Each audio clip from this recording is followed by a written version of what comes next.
Yesterday on September 17, 2021, the draft budget for fiscal year 2022 was presented to the National Congress of Argentina.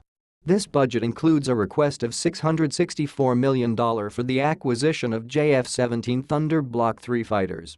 It is now 100% clear which is the choice of the Argentine Air Force, FAA, for its next supersonic fighter, discarding the offers from Russia, USA and India. The budget requested would be enough for the purchase of 12 JF-17 Thunder in its latest and most modern standard, taking into account the rumored price of $50 million per unit, which the government would have tried to lower. Also, within this $664 million, $20 million are contemplated for the repair and modernization of the runways and infrastructure that would host the new aircrafts. So far, this is the clearest sign in favor of the Chinese option, which evidences the Air Force's firm intention to complete the purchase as soon as possible. However, no one can claim victory yet. Until the contract is signed and the first funds are disbursed, there may still be counteroffers from other countries. And it should also be remembered that in 2015, during Agustin Rossi's first term as Argentina's Minister of Defense, a budget of $360 million had been authorized for the purchase of 14 AAF, which was then frozen in view of the imminent change of government. And finally, the administration of President Mauricio Macri decided to dismiss the acquisition of the Israeli fighters. Therefore, the presence of the Thunder in the 2022 budget should be taken only as a purchase intention. A serious and firm indication, that's for sure. One cannot underestimate the current economic and political situation in the country, in which the incorporation of modern weapon systems may not be seen as a priority.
The JF-17 aircraft had been produced as an affordable and modern replacement to French-made Mirage 3 and F-7 interceptors.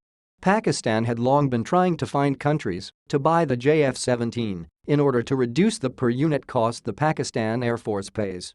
The lightweight, single-engine, multi-role combat jet, jointly developed by Pakistan Aeronautical Complex and China's Chengdu Aircraft Corporation, sells at an attractive price point, with a unit cost of just around $15 to $25 million. The JF-17 can deploy diverse ordnance, including air-to-air and air-to-surface missiles, and a 23mm GSH-23 twin-barrel autocannon. Powered by a Gizhu WS-13 or Klimov RD-93 afterburning turbofan, it has a top speed of Mach 1.6.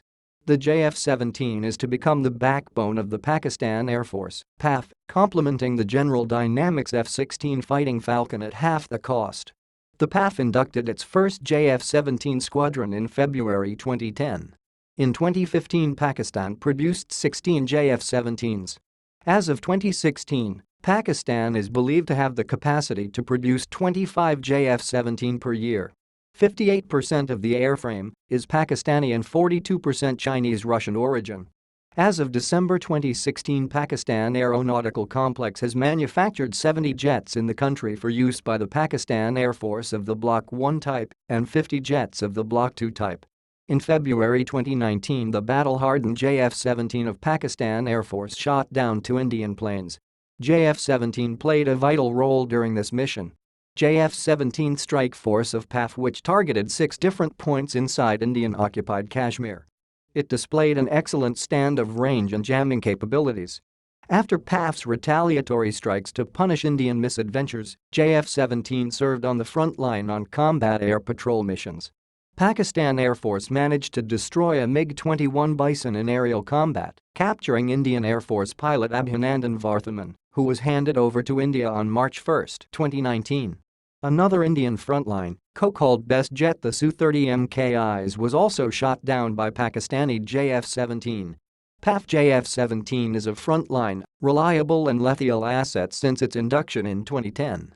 The Pakistan Air Force already inducted twin-seater version known as the JF-17B for both enhanced operational capability and training.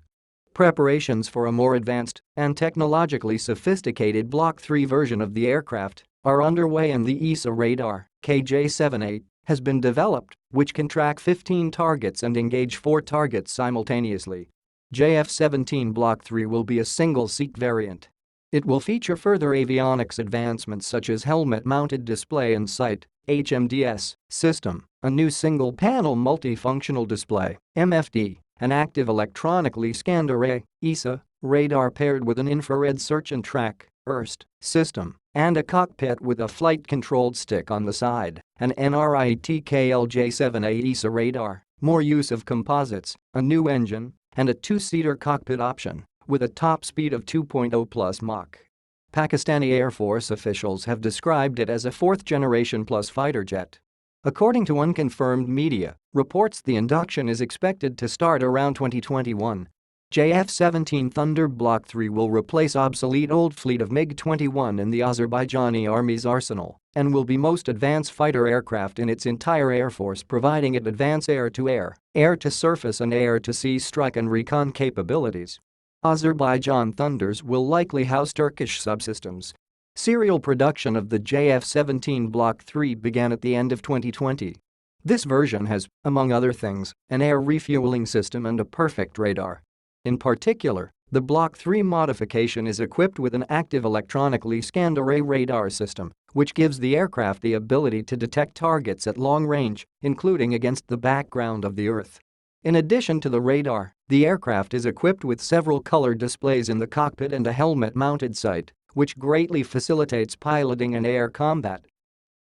For more videos about JF-17 Thunder, please click the bell icon. Appreciate your support, stay safe and keep watching the Daily Thunders.